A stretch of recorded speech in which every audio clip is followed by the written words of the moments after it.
लातूरच्या रेणापूर इथं शेतकऱ्यांनी तहसील कार्यालयात अतिवृष्टीने खराब झालेला सोयाबीन जाळत सरकारचा निषेध केलाय। बाजारात सोयाबीनला भाव मिळत नाही, हमीभाव खरेदी केंद्र सुरू नाहीत, तसंच अतिवृष्टीची नुकसान भरपाई अनेक शेतकऱ्यांच्या खात्यावर आलीच नाही। या भावनेने संतप्त होत चक्क तहसील कार्यालयात सोयाबीन जाळत सरकारचा निषेध केलाय। सर्वांचा निषेध नोंदवून वैतागून सोयाबीन आज नाही, पीक विमा नाही, शासनाची सर्व थापा भूलथापा आहे त्या सर्वांचा निषेध नोंदवून वैतागून सोयाबीन आज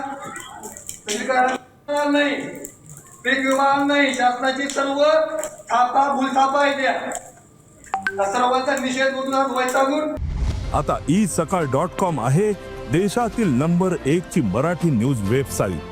प्रत्येक अपडेटसाठी isakal.com ला नक्की भेट द्या।